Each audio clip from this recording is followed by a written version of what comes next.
am chairing this meeting today, and it's really exciting because it's our first health and wellbeing meeting, and I think this is something that I've been really passionate about for a really long time. So I'm really pleased that Becky's managed to make this happen. So we've got quite a nice session for you. So we've got 3 or 4 different, we've got 5 presentations. So Becky is going to be talking around the purpose of the Midlands Health and Wellbeing. Then we've got Megan, who's going to give us an update on the National One NHS Finance Wellbeing Network. And then we have John from Sherwood Forest around their case study, and then Jodie on the East England case study. Then I'm going to share a little bit about me and the reason why I'm so passionate about this space within the health and wellbeing. And then we've got sharing our practice. So this is where it's going to be a little bit more chatty, where we want to find out from you as to what you're doing in your areas, and how to shape the health and wellbeing strategy for the Midlands. So that's it in a nutshell. I'm trying to hopefully keep to time. There's a couple of housekeeping things. So please raise your hand if you want to ask a question or add something to the chat. And then it just means I might not be able to see you, but if Becky can keep an eye if I'm talking, that would be great. We will also be using Slido today, and Becky's put them into the presentation. I think you can take a snapshot with your camera or something, or is that right, Becky? I think I can see you nodding. Yeah, I'll say later when we get onto that bit, but you can, there's a QR code that will come up that you can either scan and do the voting, or type in on your phone, or it'll actually come up in the chat box on Teams as well, so you can do it either way. Brilliant, thank you very much. So this session will be recorded and it will be shared on the One NHS Finance, so hopefully that's okay with everybody, and I think that's probably it. Let's get cracking. So number 1, it's Becky. Hello, thank you, Ellie. Hi, everyone. Thank you for joining. My bit is very brief because we want to spend most of the time on the other presentations today. Just wanted to start this session off talking about a little bit about how this came about and why we're suggesting kind of launching a Midlands Health and Wellbeing Network. And what we're kind of hoping the purpose of this will be. So just a bit of background. So currently we have 50 health and wellbeing champions in the Midlands, and 62% of organisations have a health and wellbeing champion.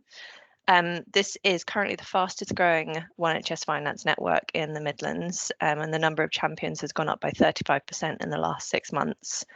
Back in November last year, we started looking at health and wellbeing as part of our NHS of the Future working group, and we put out a survey to all of the health and wellbeing champions. I think we had about 37 back then, and we had a response rate of 32% who filled out the survey for us. And just wanted to share a bit of that survey results with you. So one of the questions that we asked was, why did you sign up for the role? There are obviously a number of answers. I've just picked out a few to share here, partly to show what a range there is in why people signed up to the role and sort of where they're coming from. So there's ranging from it being part of a passion around kind of teamwork and working with colleagues, and then there's the take on it in terms of being that person who bridges the gap between health and wellbeing, which is often part of a wider initiative in an NHS organisation, and being that point of contact to bring it into the finance team. There was a few comments around sort of how things have been since the pandemic, and that sort of additional struggle that's put on people with kind of isolation and working from home and all the changes that everyone went through, and really feeling like there was a need for health and wellbeing support and wanting to kind of be the person who provided that for their colleagues.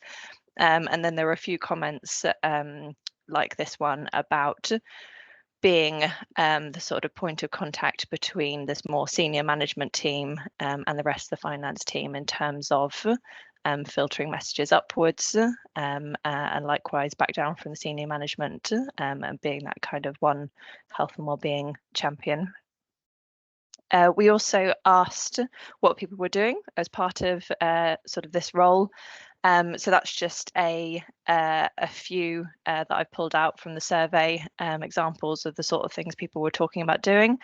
We are going to be asking all of you later, which is one of the Slido questions, to briefly, type in exactly this, just what are the kind of things that you are currently doing in your role. And obviously one of the things we'd love to do as part of this network is follow up on what people are doing and share it in more detail and share it widely, not just with champions, but across the NHS finance community. And another question we asked was what sort of support were health and wellbeing champions looking for from the academy? So just a few examples there of the sort of things people said around training. I know that the national team, which I'm sure Megan will talk about in a minute, do training for all health and wellbeing champions when they first sign up. So perhaps there's something around some refresher training on a Midlands basis, and also sort of training to help people deal with particular situations, and this could link in with something that we're wanting to do around sort of funding for some people to do mental health first aid training, and then generally just asking for support with ideas, which is obviously on that last slide about kind of gathering what everyone is doing and then sharing that out and sharing a bit more detail from people who are happy to come and chat about what they're doing, and asking for some direction on what to offer and ideas, and having things like a Teams chat to kind of share with each other. So what we'd love to do with this network is launch it today.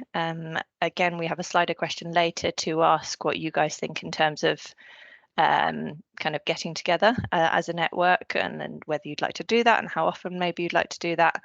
And then going forward, it'd be good to, if the appetite is there, to set up some regular sessions like this, but also build on things around those sessions so that we're sort of doing things in between them that comes out from the academy that supports this whole network and all of you in your roles.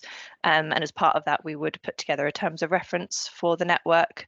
And the suggestion is that the kind of overarching vision for that would be this aiming to cultivate a culture that champions health and happiness for personal and professional throughout the region, and for there to be 4 main areas of the terms of reference, which would be around sharing good practice, promoting health and wellbeing, supporting existing champions, and encouraging more colleagues to become a health and wellbeing champion and join the network. And then there's just a really lovely quote there from the survey about the fact that this is for us and by us, and it's ours to shape as we want.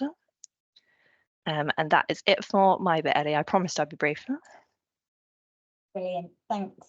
So we'll go straight into Megan's around the national one NHS finance wellbeing. Sorry, thanks, Ellie. So I'm also going to give quite a brief update around what we aim to do within the national network and the different things that are available to support you within your role and within this new regional network. It's really great to hear that there's so many health and wellbeing champions in the region, but this could mean I'm updating on some things that you already know, so apologies if that is the case. So within the network, we have a national steering group. We meet quarterly, and the aim of that group is to share ideas and updates on what the network members have been working on, and they also help to influence the offering that we put out through the network, and they also help to to pull together the Health and Wellbeing Conference agenda. So the national offering includes 1 national conference a year. We usually run this in January. This includes things like showcasing good work that's going on, educational sessions. So last year we had someone come and speak about diet and how that directly affects mental health, which was really interesting. And we also have some practical sessions. So last year we did one around breath work. we aim to run one wellbeing webinar a month throughout the year, but avoiding months like August, December and end of year because uptake's quite low. But unfortunately, our budgets have changed slightly this year, and as these were paid sessions, we're now looking at sort of new ways to reach this target, and we're going to utilise the Health and Wellbeing Champions Network a bit more here. Now that it's established, there's a lot of work going on, so I think it will be quite easy to meet this commitment. So recently we ran a mindfulness session. You can access this recording if you missed it. We've got a menopause session coming up in October during the awareness month, and then we also have 2 more in the pipeline for June and July. If you guys are interested in getting involved, sharing any work that you may have done if you are a Health and Wellbeing Champion, or if you know of any initiatives that are going on within your organisation or region, then just let me know. We can arrange a call to discuss that further. We also, as Becky mentioned, do provide Health and Wellbeing Champion training. So we usually run 6 cohorts a year, and there's 2 sessions. So the first one is more information based, and then the second one is a month later, once you've sort of been in your role for a month, and there's more of a networking session, sharing experience and things like that. We are also looking at restructuring this at the moment. So the final cohort that we've got booked in is actually running at the moment. So there might be a short pause as we change the delivery on this, but we are going to aim to have this up and running as soon as possible, hopefully before summer. Finally, you may all be aware, but we've got a website page, and on there there's resources. It's where you can access all our session recordings. We've got a YouTube channel, and there's a playlist specifically for health and wellbeing, so everything's nice and easy to access. And you'll also be able to book onto all of the sessions I just mentioned once they're confirmed. So that's everything from me today. Hopefully, if you ask me to come and update again, I'll have a bit more to share that's actually confirmed. But yeah, that's everything. Thanks, Megan. That was really interesting. Would you mind popping the links into the chat, for the wellbeing page and things? I think that might be useful for everybody. Yeah, of course, no problem. Excellent. Thank you very much. We're doing well for time, so I'll head over to John now, and he's from Sherwood Forest. I'm going to present. Thanks, Ellie. So before I share some slides on, and my face maybe disappears. So I'm John Mason. I'm head of financial business intelligence at Sherwood Forest. And I just want to pick up on something that was on one of your slides, Becky, there, which I think, although I was scribbling it down, said there's no fixed rules on what we shouldn't be done. And I think this is actually going to be what we currently do. But conscious these sessions are here, so we can learn from what other trusts are doing, and whether there's best practice or snippets of things that people are doing what we've not thought of. So I think it's really good that we kind of get the opportunity to share some of the good work that's been done across the Midlands. So I'll share my screen and go through us at Sherwood, what we do, and then I'm happy to take questions at the end. So let me just start doing the share of the screen and turn it in. Has that popped up? Yes, I can see thumbs up there. Thank you. So, Sherwood Forest, who are we? So, just a brief description of who we are. So, we're in finance. We're a team of about 50 individuals, and we're based at Kingsmill Hospital in Sutton in Ashfield, which is just north of Nottinghamshire, near Mansfield. But we've also got another couple of sites, one being Mansfield Community Hospital and also Newark Hospital. But as a finance function, when we're on site, we're based at Kingsmill Hospital, which you can see in the background there, which is a PFI building. But we do have a mix of people being permanently on site, some people coming in and using hot desks, and some people that work from home the majority of the time. So we're conscious that we now, unlike pre-COVID, have a workforce which is spread all over the place. In recent times, we've even had people working from Birmingham, people who live in Birmingham, and also Kent. So actually what we're finding now is that our reach of staff is going further than just Mansfield and Nottinghamshire, and actually is going into the wider parts of the country, which is an interesting take of how do you make sure when you've got offerings, you reach out to all those staff within your team. Within finance, we've got the usual functions, which is payroll and pensions, financial services, financial management, and also financial business intelligence, which is my team. And as a trust, we've had some really good recent CQC ratings, and we're recognised as a great place to work, especially in the Midlands. So that's a bit about us as a trust and as a finance team. And where health and wellbeing sits for us is in what we call our excellence groups. And this is a structure which really started to come into prominence probably around 2020 as COVID hit. And we were conscious that times were changing. We weren't all in an office. That people were feeling the strain of COVID differently, and actually our offering to the staff within finance and the wider trust needed to potentially change. But we couldn't do this through just all being in the office as we used to be, because we weren't. So we had to come up with a bit of a structure. So what you can see on screen is kind of the groups we have. So we have a steering group, which now what I'm keen to stress here, although it says Deputy Chief Finance Officer, that isn't the person who runs the group or is the chair of the group. It's just demonstrating we have a member of the senior finance team on there. But every member in the group is kind of there to drive it, to steer it, and to contribute just as much as everybody else. And then we have three strands that kind of sit under that. One is, if I start on the right hand side, excellence in development, which has our head of financial services on there. Our excellence in innovation, which is the one I'm on, and we also have the head of financial management in the excellence in people. Now, the excellence in people is where health and wellbeing sits, and it would normally be, it would have been the head of financial management who'd come here and present today, but she's away. But actually, the way we approach things is actually it's not just for the people in those individual groups to know about what goes on there.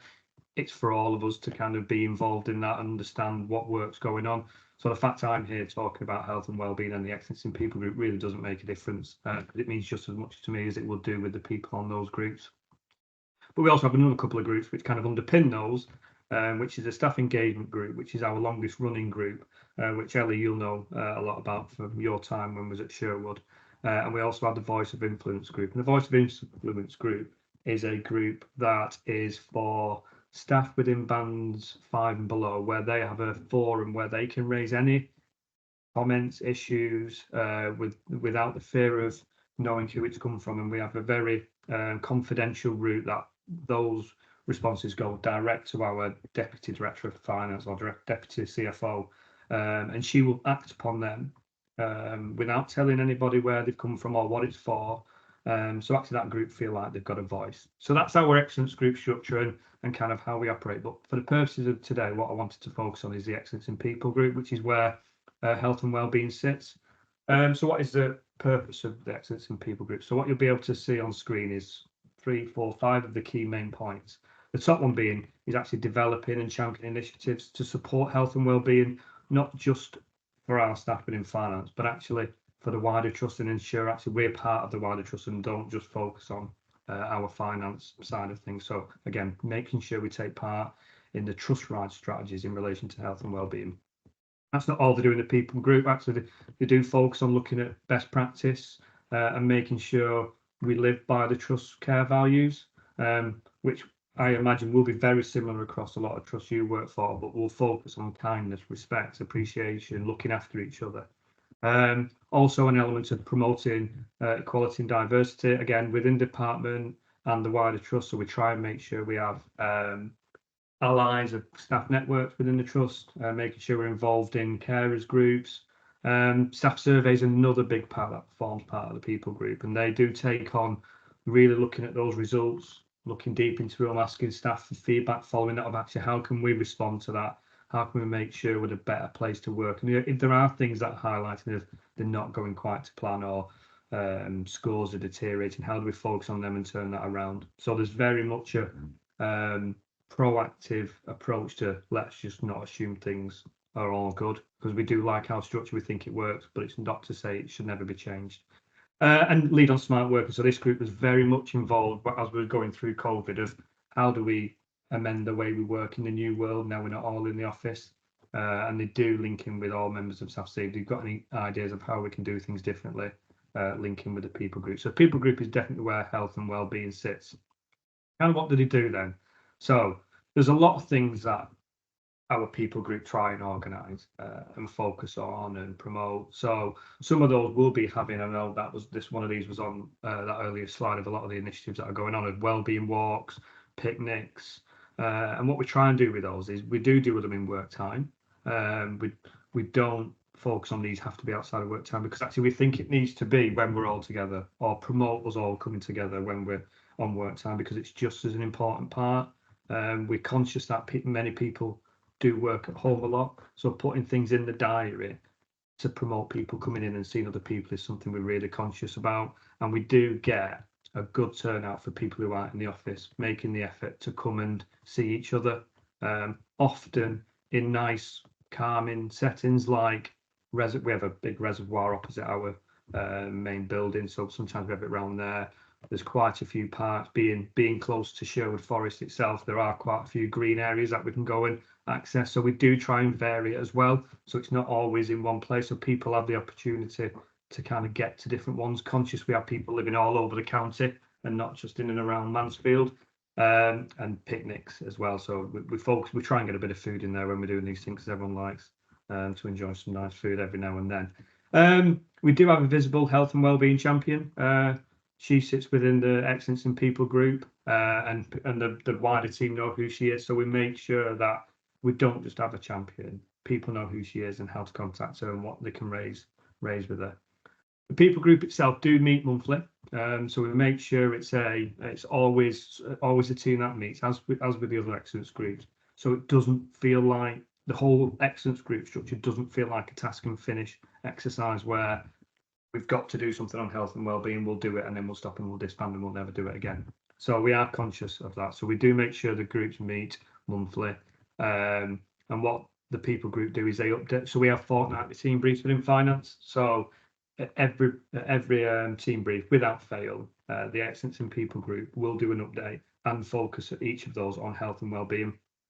And they'll signpost us to particular offers that are out there, whether it's issues around sleep. Actually, if you're struggling to sleep, here's an option that you can go and access. There's certain stress awareness months, so actually what is there for us to access if we're feeling particularly stressed at the moment. So they do a lot of focus on signposting us and the wider team to good support that the trust offer, not necessarily in the trust, but actually nationally, the stuff nationally that we can access. But they also organise a lot of other things. So we do get ad hoc speakers coming to the team, and some of those have been, as you can see, on menopause. We've had men's health. Given what's happening with the cost of living at the moment, we've had money matters issues raised at team briefs. So actually, people do feel the strain with finances. There's somewhere where they can go and access. We've also started doing this new thing, which we've called My True Self, where actually we're more, the people you work with, they're more than just a colleague. There's stuff behind that. Who are they? So it's conscious, again, we're not working together on a physical basis day to day. So how do we learn about each other? So what we're trying to do now is get people just to say, who are you? Are you a parent? Are you a grandparent? What do you like to do? What are your interests? What's your background? So actually, although someone's sitting at home you haven't seen them for 3 months, you start to learn a bit about them. But the team doesn't just focus on internal finance wide issues or messages. We do try and link in with other parts of the trust.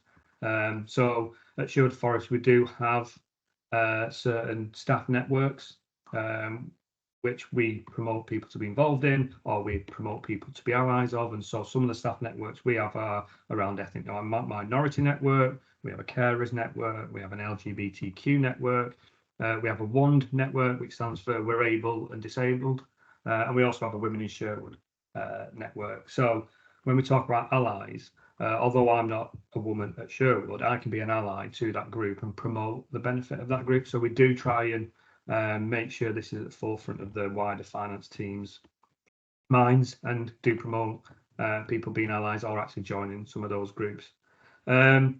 The trust itself does a lot of work with regards to health and wellbeing, and the offering at Sherwood we feel is really good.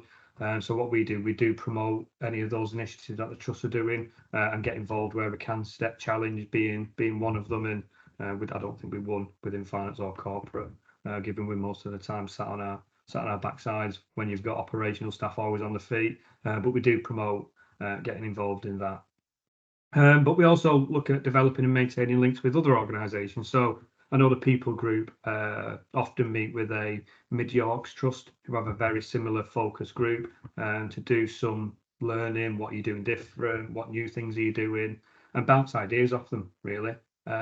So again, it's not just an internal finance focus when we're talking about health and wellbeing in our excellence groups. I've kind of told you some of the stuff we do, but actually what I thought would be useful so you can kind of see it is just put some pictures on of what does it look like. So the next couple of slides are just pictures really of kind of the things we put on Team Brief. So these slides you'll see in front of you, the top left is we have a health and wellbeing calendar, and each day there's a different, I don't want to say challenge, but give your body a boost by laughing or making someone laugh. So we do promote, actually think about it, there's things on here which you can go and do. Go out and do an errand for a loved one or a neighbour. So we do promote trying to look after other people's and your own health and well-being. And you'll see next to that on the top right is one of our walks we were advertising, which was on the 23rd of April at Vicar Waters. And I think I mentioned a couple of these at the bottom earlier of support that might be around sleeping. That April, in fact, was a stress awareness month, and what tools are out there and what offerings there is if you do feel like you need some support with those areas. So that's some of the stuff we highlight at our fortnightly team brief. But actually looking at us as a team, there's some pictures here. So we've got our CFO at the top there signing our EDI charter. Top right, we've got it was part of our carers week. So our carers championing people who are involved in that network. We had a representative from finance there. When I touched on our networks, again, bottom left is part of the trust main building advertising of some of those networks, and our CFO went down to kind of promote that because he's an exec sponsor on some of those. But one of the things I think I touched on at the start was it's not just a one-off, and we've always got to take time to reflect and say, is what we're doing now still relevant? If we'd have done this pre-COVID and not reflected after COVID, we'd have probably been doing something which didn't fit the purposes of us and our team. So in the bottom right there, that is our 12-monthly review of all the excellence groups, and kind of do we need to refocus what our aims and objectives are, and actually do we think the wider finance team feel like we're addressing their needs. So that was just a few hour session we had in the bottom corner there to say, right, let's have another reset, let's make sure what we're doing is right and relevant. And then let's kind of relaunch ourselves for the upcoming year to make sure the finance team know what we're doing. And one of the things that we did recognise is, for any of you seen us present about our excellence groups before, is our excellence innovation group was previously called excellence in outputs, and we kind of recognised it wasn't fit for purpose. People struggled to kind of get to grips with what that group was for, so we've kind of rebranded it and refocused it, and the engagement we've now had in that group has been much more. So that's us at Sherwood. That's kind of our approach and some of the things we try and do. So I'll stop sharing now, and happy to have any questions or hand over to whoever's next. Now I'm trying to stop sharing screens. And is it all done? Am I back? Perfect. Charlie? So I'm just wondering, how do you get so many people to get involved? Because I try my best, like with my team, to do things, and we do get a few people, but a lot of the time, it's always the same people who don't want to come. So how do you get more people engaged? So everybody in the finance team isn't part of one of the groups, and we do find something similar of it's the same people getting involved in those areas. And one of the things we try and do, which I'll just touch on at the end, is having that yearly reset to kind of go, come on, this is now what the next 12 months look like. If it's something you're now interested in, come and join us. But we also promote you don't have to join forever. You can dip in and out. And one of the things when we will have task and finish actions and groups coming out of all of those excellence groups. So what we try and do then is when them happen, we look for like subject matter experts who are not necessarily, they might be in another group, might be in this group, but actually trying to focus on, if we want to do things right, we need to get the right people involved. But we haven't cracked it in terms of getting everybody involved, and you do have a core set of people who always want to get involved. But we do recognise that you don't have to, we do say you don't have to get involved. This is although we want it to be business as usual, we can't make everybody get involved in one of our groups, and some people do want to turn up, do the 9, do the 5, and then go home. And that's why we kind of look at that the true self. Who are these people? So we've not got it cracked, but we keep trying. Okay, thank you. Any more? No, well, that was really good, John. Thank you. I mean, that's probably about the third time I've watched you do that one, and it still amazes me that, you know, how you've been able as a trust to build upon what, you know, what we started in 2017 when I was there. It's amazing the journey you guys have been on, and I always smile when you go through it. It always makes me smile. Oh, thank you, Ellie. You. Any more questions before I let Jodie take the screen? No? Jodie then, please. Hello, hi everybody. Thank you for inviting me along. It's a real pleasure to be able to share what we're doing at NSFT and the Norfolk and Waveney ICS. Can you all see the screen? Yeah. Okay. Yeah. Thank you. Okay, I'll go through. Feel free to ask any questions as we go through. I've only got one screen at the moment, so I can see the presentation. So if you notice anyone who's got their hand up either virtually or in real, or just say, "Oi, Jodie," feel free to interact with me and ask as we go along, or likewise ask any questions at the end. So my name's Jodie Martin. I work for Norfolk and Suffolk NHS Foundation Trust, which is a mental health trust, and we are part of Norfolk and Waveney ICS. So I'm going to talk today about how we how health and wellbeing is worked, like joint working across the ICS. So just a little bit of background, how we've brought One NHS Finance into Norfolk and Waveney.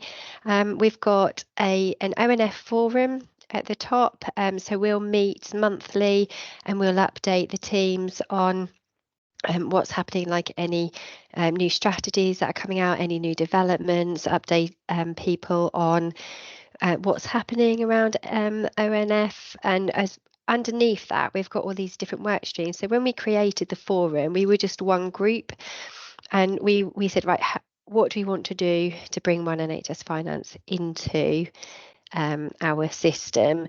And we looked at the different strategies. So we've got accreditation, we've got a comms work stream, inclusion and diversity, talent management, and health wellbeing. So all of you who are au fait with One NHS Finance, you'll recognise that each of these are linked to the programs that are run by One NHS Finance. So basically we can just use what's out there already. We don't have to do too much work at all. There's loads of toolkits and resources that we can use. So the forum aims to drive the ONS initiative forwards in Norfolk and Waveney, and in doing so, join up the finance community for the ICB. And each work stream is led by a deputy CFO, who's also the senior responsible officer. And there's at least one representative from each organisation in each work stream.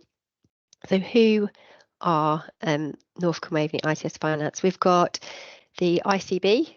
We have 3 acute trusts. We have the community health and care team.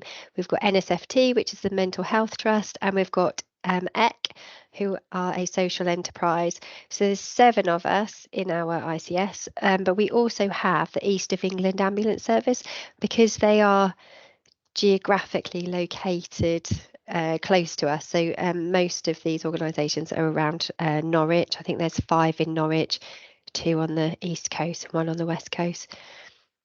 So yeah, that's who we are. And just talking then about the health and wellbeing work stream, what have we done? Each of our work streams have an aim. So we might have even pinched this from ONF as well. So this is to create opportunities for staff to access support, raise awareness of health and wellbeing issues, and bring more people into the conversation. We'll do this by making a positive difference within teams, lead on supporting cultural change, and make it easier for people to talk about wellbeing and mental health in the workplace. So when we first got together, there was each of us from our organisations. We said, what do we want to do? What's the aim of this? How can we use the tools and resources that are already there, and how is there anything extra that we want to do in our own organisations and across the ICS. And what we all agreed to sign up to was to make sure that we were all wellbeing champions. So I don't know if you're all signed up to be wellbeing champions, but that was the first thing. So some people had volunteered to be part of this work stream but hadn't actually signed up as an ONF champion. If you sign up to be a champion, you have access to the MS Teams channel, you have newsletters as well, and some training. So we said once we'll make sure that we're all signed up, and then we've all signed up for the training as well. We looked at what the pledge actually means as well. So I don't know if you've gone into the charter and kind of re-looked at it and what it might mean for you and your team or the ICS, but how we make a positive difference in the team, leading on supporting cultural change. We want to make it easier to talk about wellbeing and mental health, signpost access to support, and work with senior members of staff to raise awareness. So once we'd all signed up for champions and we've gone on to the training that ONF provided, we were then able to help support staff. So it's not about being a counsellor or anybody qualified. It's just about having those supporting conversations and like teaching us a little bit more about health and wellbeing, and also how we can use the GROW model as well to help with supportive conversations, signpost people. So that we've also done lots of events and activities. Some of these we've done in our own organisations and some we've done across the ICS, but we've also always shared our ideas. So the top left corner, that's NSFT, My Trust, we were organised a volunteering day. And I don't know if you've heard of the 5 ways to wellbeing, but if you haven't, that's something really positive to look up. That's a model about there's 5 ways about noticing, always learning. I should know, I've done it so many times. You know, when you just think off the top of my head, I can't think what they all are, but there's like volunteering as well. So the volunteering day covered most of the aspects of the 5 ways to wellbeing. There was another team building day that I think the ambulance service had, and also litter picking.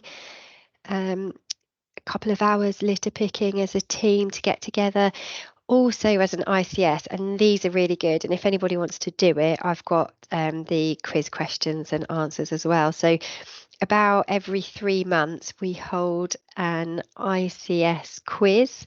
So each of the organisations put in a team, they can have like up to 7 people in the team, so we're kind of pitting against each other, and they're quite nice. They're a good, fun, competitive event, and we found that holding them on a Thursday afternoon between 2 and 3, that's quite a good time for people. So you're sort of getting towards the end of the week, it's an afternoon, it's not during a lunchtime, so it's encouraging people to actively like downtime from their work as well, but we've had quite a few of them and they've been really good fun.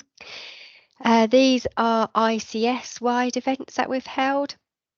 And we've kind of cheated on these as well, apart from the top right hand corner, which was a rounders event. We've had about 3 or 4 different rounders events, and again they're lovely because families and friends can join in. You can have all ranges of abilities. If somebody isn't a keen runner, they can still be a hitter, and then you can have a runner for them.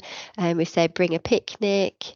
So yeah, they've been great events that we've organised. The cheating ones that we've done, there's, I think the top left, the bowls, and the bottom right, badminton, they were organised by an organisation called Epic, which I think is encouraging physicalness in the community. And all you have to do for that, the events are already organised for you, you just have to like put the names in. So I think there's lots of places like that where they organise different events and you could just enter some names in, so you don't even have to do any organising apart from getting the teams together. And then the bottom left was the Norfolk Business Games.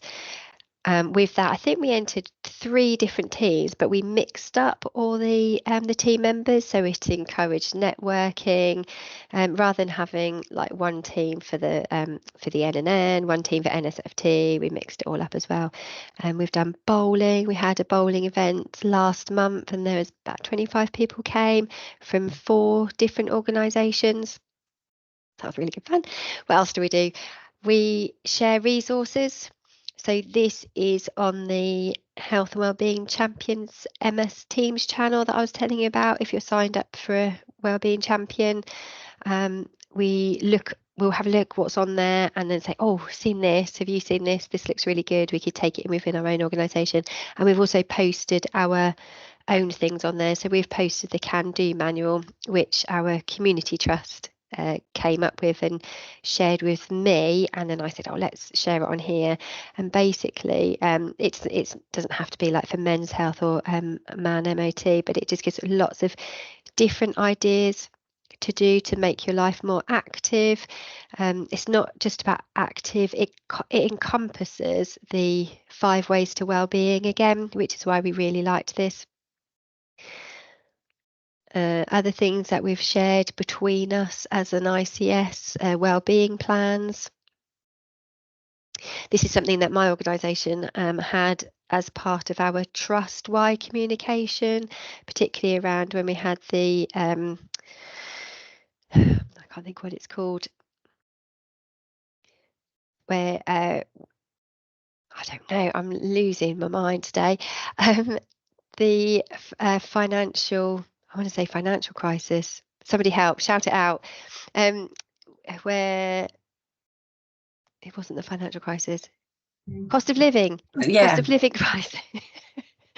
So this is around the cost of living crisis and how we could help our own NSFT. And I thought, oh, this is really good. I'm going to share it with other organisations. So we shared it in a newsletter as well.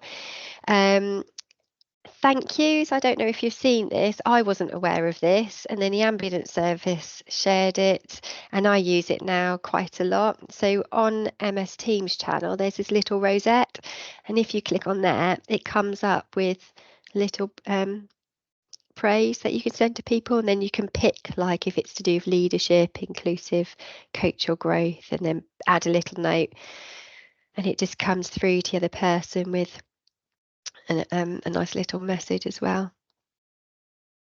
So that's another way. We have had guest speakers come in. Lynn Talentire, we heard about Lynn through our network, and she's come and spoken to us and shared all the brilliant things that she's done in her organisation. And we also had somebody more local, Kate Tierney, works for Active Norfolk, and she came in and shared the different opportunities that are available to people that we've then shared in our own organisations. So what have we learned? We've learned that it's about sharing and support and making sure your teams are aware that they've got a wellbeing champion who they can speak to, even if they don't want to speak to that wellbeing champion specifically. Hopefully they will come to you first and say, like, ask for signposting. Geographically, it's been challenging to get together as an ICS because it's quite a wide area that we cover, but we've moved different events across the county as well, to try and encourage more people to come. And also the biggest thing, and I just came in at the end of the question and answers that John was taking, and one of the ladies was saying about how do you encourage people to come, like how do you get that sign up and the enthusiasm. I think what we've learned is that we don't have to change the world, so we're putting opportunities out there for people if they want to engage, if they want to join. Half the battle is just people knowing that there is somebody out there should they choose to use it, and hopefully all of that makes a positive impact on a person's life. So what we do next as an ICS, we're looking into another volunteering day, but having like picking a date and then the whole of the ICS having it, so it doesn't have to be all of us at one venue. We could just say on this day we will all, like each organisation will work do a volunteering day somewhere. So it might be that we're covering 7 different areas or 8 different venues for volunteering, but making like a mass event, and then we can advertise that, tell people what we're doing. Looking at how we can incorporate 5 ways of wellbeing into our lives, and also just keep on going and keep the conversation open as well. So that's it. I think I can stop sharing. There, have I stopped? Yeah, have I stopped sharing? Oh, good. Yeah. Could you see the presentation to the end? Yes. Oh, good. Oh, it was so nice because when I came back, like you were smiling as well. So that's that was really nice. Thank you. I found that really insightful. You've done a lot, and I like the way you structured it, how to align with the ONF stuff. I think that's really clever and probably an idea that I might borrow. You're Still very with pride welcome. and all that. That's absolutely the motto that I use. Does anybody have any questions for Jodie? Yeah, Jodie, would you be able to share those slides at all? Because there were some really interesting bits on there that I felt that I could probably adapt with Kate as well to, you know, pick up on some ideas. And I think agreed. using those, you know, the little, those thank yous, those little points that you picked up, that sometimes we sort of forget that they're there. I use that praise option on Teams all the time for my team, and they absolutely love it. I don't overuse it because obviously I want it to mean something, but they do love it. And I just assumed that all that people knew it was there and were using it, but it's surprising how many people don't see it as a tool as for recognition and building that morale, do they? So it's little pointers like that you've pointed out in your presentation, I think is quite important, because I really liked it. So if you could share that, I'd like to steal some things from you, please.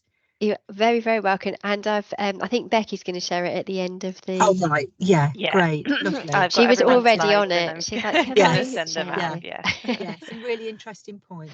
Thank you. And we've been going for 4 years, so it looks like we've done a lot, and I don't want people to think, oh, how do you do that? Like, it is over 4 years that we've been going, and it is like the small steps. And as I say, it just people knowing that it's there, even if they choose never to use it. It's just, for me, that's like, yeah, I'll stop talking.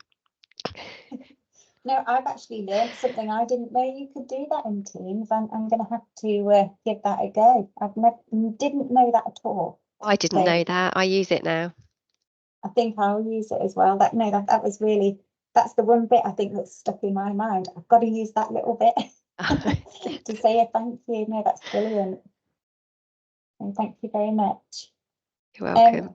Doesn't seem to be any more questions, so we'll whiz on to the next thing. And I am going to share a little bit of a personal story as to one of the reasons why I'm so passionate about health and well-being.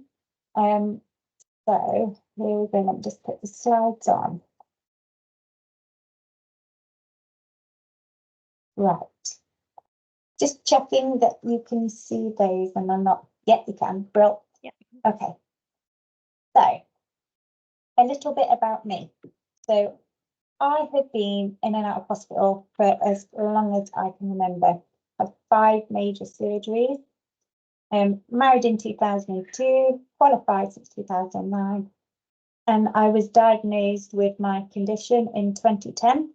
That was 15 years of going backwards and forwards, admitting to hospital, then not, then doctors, not, misdiagnosis, all over the place. And I had my son in 2011. This is where it becomes a little bit why I love this sort of thing. So we tried the baby number 2, so IVF in 2016 and 2017. Unfortunately, what wasn't told to us is that where I have endometriosis, it would the drugs of the IVF would just absolutely explode it all over my body. So there has been many times when I can't even get out of bed, and it is really hard. I'm on a lot of medication. So what is endometriosis? So there's no cure. Your organs, think about spider webs on your organs. All my organs inside are stuck to each other. Like my bowels stuck to my pelvis and bladder, and it's painful and it's a mess. So I'm in chronic pain every day. I take morphine daily, and this is one of the things that, as I came into the NHS in 2015 at Sherwood Forest, this is where I actually found that I had a line manager who actually wanted me to be healthy, wanted me to be at work, and he he read up on my condition. He went to occupational health. He tried to find a way that would help me be at work and be healthy. And he was, he researched it, and now I still think he's like the best thing since sliced bread, because he actually took that interest in me. But what happened with that? I was at Sherwood Forest, and we'd had quite a tough time with financial turnaround, and I think Monitor at that point in time, and we'd had a pretty damning staff survey. There'd been some restructuring a year or so before, and it was very, very raw with people. And I was talking to the deputy doc at that point in time, and we decided that we'll try and get the culture changed. And this is where it kind of came to light for me. So I jumped at the chance to having a staff engagement group. So we set one up in 2017, and this is where John and team have sort of taken it further. So 2017, we got together. There was a group of, I think, 6 of us, and all of us wanted to make a difference. And so we started looking at what are the little things that are in our control? What can we change now? What do we need a little bit of permission to change? And kind of went on from there. So because the morale was so low, we had quite a low threshold of where to start. So we've had some really quick wins really quickly. So we set up a staff suggestion box. We started doing a little, there's a wellbeing room and where we used to do, try and do wellbeing walks. That was a bit harder to do because it was pre-COVID and we were all in the office, and it was a little bit more difficult, I think, to get off the ground. But one of the few things that we did was around volunteering, and we talked to Paul Robinson, who was the DOF at that point in time, and he suggested, with the volunteering, why don't we go out with Sherwood's volunteers and go around the do different things within the hospital. So we did a superhero day one time, and we dressed as superheroes. We went up to the children's ward as superheroes. We had like little cakes we were giving to everybody. And actually, the more we started doing things like that, the more the other execs were knocking on Paul's door or go, oh, I saw some of your finance team, they were all dressed up as a superhero upon the children's ward, or they were helping out in the dementia cafe and things like that. So it started to become a real talking point. And I think because people were noticing what we were doing and how we were doing things and how we were changing that culture from, really quite low to quite a big, there was a really big jump into how people were feeling coming into work. And actually, I'm saying it did take a couple of years to get to that kind of stage, but it was about making sure that you you kept your promises, you know, you did what you were going to do, what you said. So we had a "you said we did" as part of the stuff, the little suggestion box. So every time at team brief, we would go through, this is what we got from you guys this time, this is what we're going to do about it, and then we'd report back.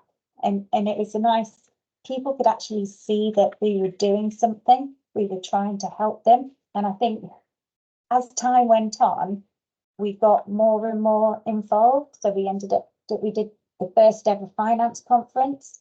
Excuse me a second. We did the first ever finance conference, and that's still going on, I believe, every year. Yeah. So I think there's things that we started then, and I'm really pleased to see they're still carrying on. But it wasn't an easy journey. It wasn't an easy ride. And I think what Jodie said, it takes a long time for it to get moving. But you know, it can feel like you're on your own sometimes, but you're really not. You're making that difference maybe to 1 or 2 people at a time. But those 1 and 2 people will then start to become 3 and 4, and then 5 and 6 as you go through. And I think that's what we need to take heart with. It does take a while, but we can get there. So, sorry, I've got a bit of a cold. Because of that, I have then felt empowered enough as I've gone through my working life since I left Sherwood to actually say what I need as a person to work from, you know, to be healthy and happy, because that's all we want for, you know, our team members, ourselves, is to turn up at work, however that looks for you. And we want you to be happy, we want you to be healthy. And, you know, we know happy and healthy, you can, you know, your productivity is better, you can, you know, you're much more focused, we can get a lot more done. And it's taught me as I've gone through this thing with the wellbeing, is you have to speak up, you have to make sure that when you're working, it works for you as well. So one of the reasons I came to AGEM is it's remote working. They're very flexible with me. I've been open and honest and transparent about my conditions. And if I'm having a bad day, I'm like, don't worry about it. Just do your urgent stuff, go and rest. I know you'll make up the time at some point. Just make sure we want you to do you.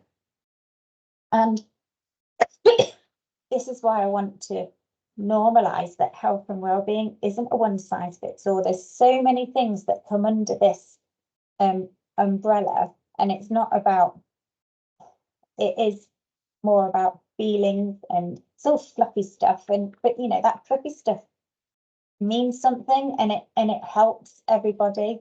And I think that's definitely one of the reasons why I volunteer to do these sorts of things, because I know from the other side as how hard it can be to turn up for work when you're not feeling your best, and you feel like you have to do, you know, you feel like you have to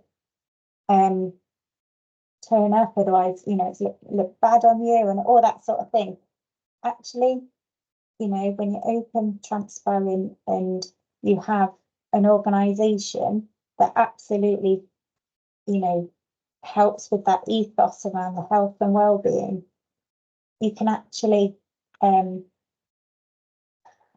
I know it sounds funny, but it actually makes, I feel like I belong. And I think, you know, that's it for me. And again, so I said, what is health and wellbeing? Why does it matter? I mean, as I mentioned, being healthy, you give you better productivity. There's less work-related sickness. Investing in people in their health and wellbeing, it promotes the team culture, as like John was saying and Jodie was saying. You know, it helps with the staff retention. I noticed there's still quite a few people from Sherwood in your photo that I knew when I was there. So, you know, that's a really long time to be in one organisation. And, you know, at the end of the day, we spend 8+ hours a day at work, you know, either in person, virtually, or whatever. And, you know, let's make it a good place to work. Let's make it a good place. and actually this is what this network can do. And, you know, I feel really passionate about this, and I think, you know, between us, we can all make a difference. And that is what I want to do. That's it from me.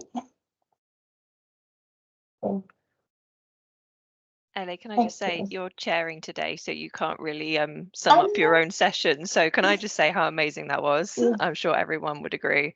And feel free to take your own Q&A. But yeah, that was just wonderful. Thank you. I think sometimes if you don't put a personal spin on it, sometimes it's harder to understand reasons why, which is why I just thought, you know, I'll share with you the reasons why I'm so passionate and why I'm doing this role. You know, so yeah, that's it. Thank you. Right. I will we're running to time. I'm 3 minutes ahead, Becky. That's brilliant. I know, I can't believe it. I've got lots of people are posting in the chat. Oh, thank you. I've just seen it all pop up. Thank you. But yeah, yeah. happy to move on unless anyone does have any questions for Ellie. But otherwise, we'll go on to the interactive bit and hope that my technology works. Brilliant. I'm going to grab a drink now. Yeah, I think that's a good idea. Right, everyone. So this is the portion of the meeting where we want you guys to join in a bit. I'm hopefully going to use Slido for this, so it should pop up in a minute with some questions. So the first one is sort of asking you to type things in. It should come up in the chat, or like I said, when I put the slide up in a minute, you can scan the QR code with your phone, and then it's very easy to do on your phone. And then there's a couple of other questions after that are more kind of like a sort of poll voting thing. But let me just share my screen, and hopefully this will work.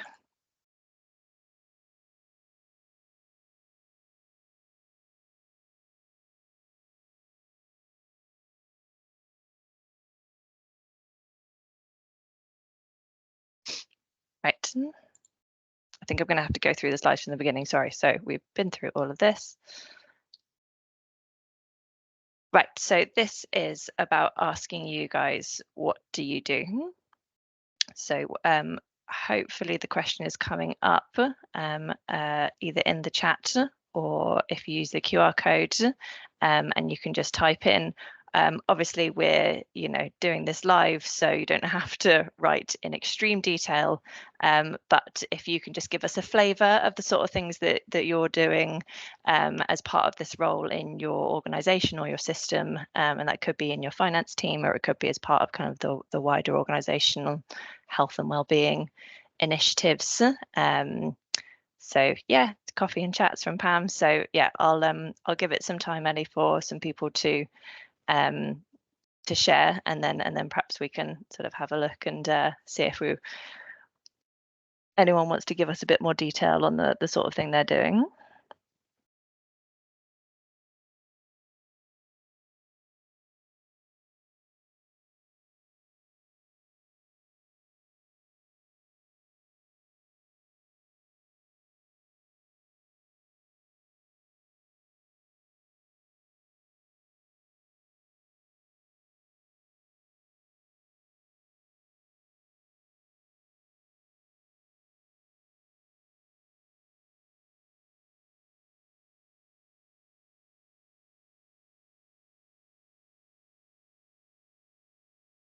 There's so much here. People still typing, so I'll let people finish up.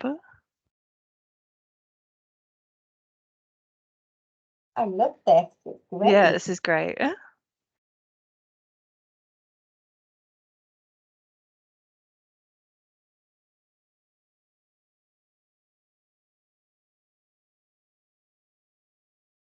So what I can do with this, guys, is, we've got all of this captured here.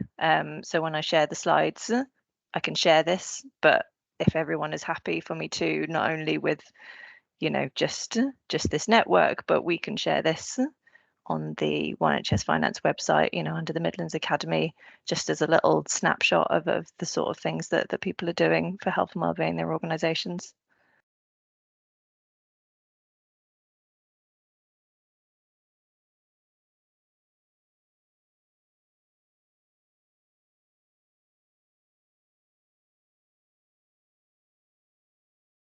That's brilliant. Thank you all so much. I mean, you can probably see if I scroll through some of the great stuff that people are doing. To Kate, you're talking about an app that you guys do. Lots of social stuff, quizzes, walks, events, and a lot of things around kind of comms and newsletters.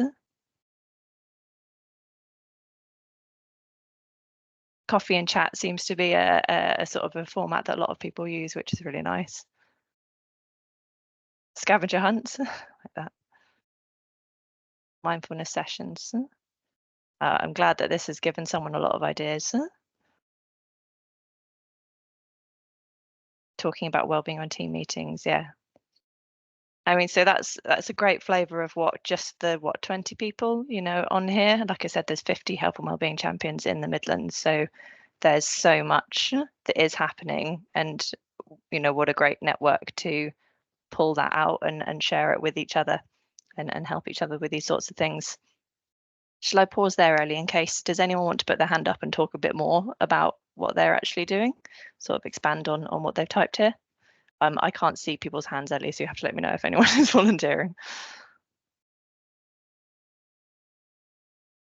No volunteer. Oh, Charlie. Go on, Charlie. Hello, I'm just wondering, can this be opened up? So I work for Staffordshire Stoke ICB, and obviously I'm the health and wellbeing person for finance. But can this be opened up to the whole of the ICB, or does it have to just be finance? Oh. It's a good question. I mean, it's,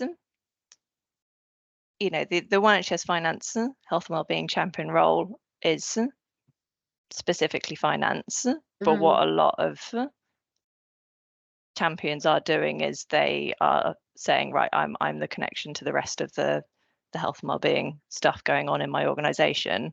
And I don't know if Ellie would say any different, but I see absolutely no reason why we can't have people join our sessions and, you know, have access to these sorts of things. Yeah. You know, in order to be a health and wellbeing champion in terms of the official One NHS Finance role, I think, you know, ideally you need to be a finance person, but in terms of this network that we're going to create and come along to sessions and, you know, use our resources and stuff, I would not say there's any reason to say that has to be finance only. Okay. No, I agree. I think the more people we can get involved from different, you know, areas and directorates, I think the better. You know, we'll get more and more varied kind of things of what they want to do or what they're already doing in their areas. I think absolutely. Thank you. Still, people are typing stuff, which is fantastic. Does anyone else want to talk a bit more about what they are doing? Donna, I can see your name on the on the screen at the moment, so I'm picking on you. Do you want to talk about what UHL do? Thanks. Sorry. Yeah, we've got about half a dozen health and wellbeing ambassadors, and I think that's the key. You know, sometimes we're talking earlier about how do you bring people on and how do you, it's trying to get more ambassadors to spread the word that are embedded within the teams, because it's quite a big directorate. So I think that helps, and just to generate ideas, because some things can get a bit stale and it's sort of reinvigorating things. But certainly the big thing that's worked well for us is our virtual cafe. And we get about 40 to 50 people join. There's 200 in the directorate, so it's quite a big proportion, and we just rotate them, just like the speakers were talking about earlier, you know, things like bereavement or balancing work home life, care and responsibilities, the menopause, physical health and its effect on mental health. It's those sort of topics, and it's very, you can interact if you want, you can have your camera off and just listen, and they work really well. And we just put a Menti slide up at the end of the last directorate-wide engagement event saying if you've got any more topics, and we've got a whole influx of new ideas.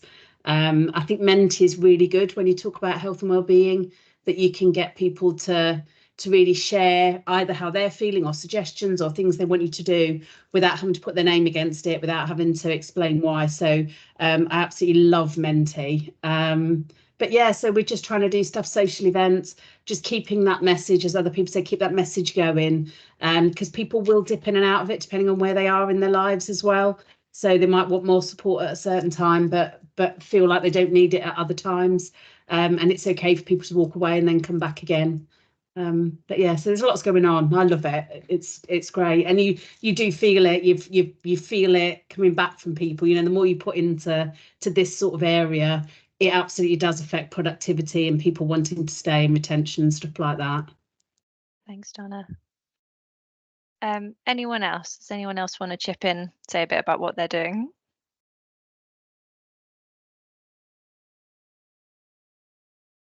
I can't see anyone, Ellie, so I'm guessing that's a no. Do you want me to move on? Yeah, sure. Okay, so quite briefly, so we're talking about obviously this being, you know, a network specifically for the Midlands and for the Health and Wellbeing Champions in the Midlands. So what would you personally, you know, what do you want from a network like this? So I put a few suggestions there.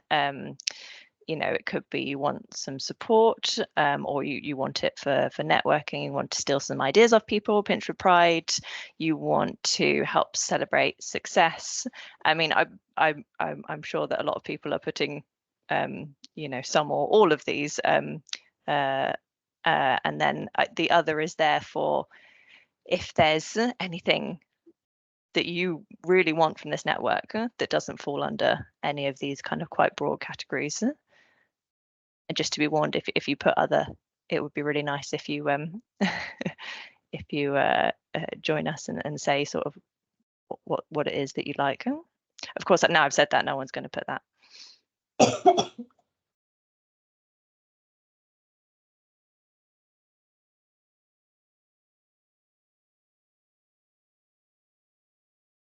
Just give it a minute. I think everyone's finished. So ideas is the main one. Everyone has put that they want ideas. So I think that was, you know, that has been very much at the forefront of our minds when we're looking at launching this network. Hence the previous slide asking for what all of you guys are doing and thinking about how do we share this. And it's about how do we share sort of the flavour of what people are doing in just that kind of headline. But then also how do we share the detail, like you've heard from the presentations today, where you can get into a little bit more of, okay, how could I take that idea and bring it back to my own organisation? And I know they do, you know, a lot of this on the national network that Megan was talking about as well. So we're going to make sure that we don't overlap too much. But I still feel like there is opportunity there to share more ideas and to share more of the detail, not just, you know, we are doing a coffee and chat, but how does it work? Who goes? You know, what benefits have you found? So, and then obviously networking support and celebrating success. You know, lots of people are looking for that as well. At least one person has put other, whoever that is. If you want to unmute and tell us what you're thinking, that'd be great, but absolutely no pressure to. Charlie? So I put all that because I meant like training. So basically, obviously, the most of the personalities in finance are like more introverted. And I think sometimes I need to approach it in a different manner because I'm extroverted. Do you know what I'm saying? So I don't want to overload them with my out there personality. And I'll think and like, yeah, just certain training to help me think how they would. Do you know what I mean? I do that as well already, but yeah, just any training or help really. That's fine. Yeah, brilliant. Thank you, Charlie. Thanks.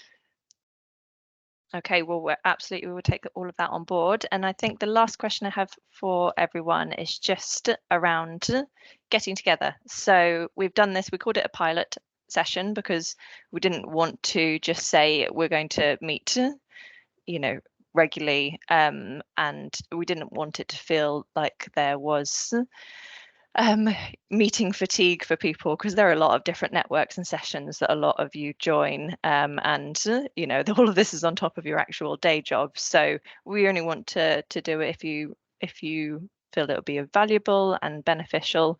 So there are a few suggestions there about how often we could meet. So quarterly, it looks like that's a vast majority of people saying quarterly, twice a year, or just once a year, every other month, or just this once, or any other suggestion. I'll give it a minute in case there's any more votes coming in for this one, but it does look like doing it quarterly is what the majority are suggesting.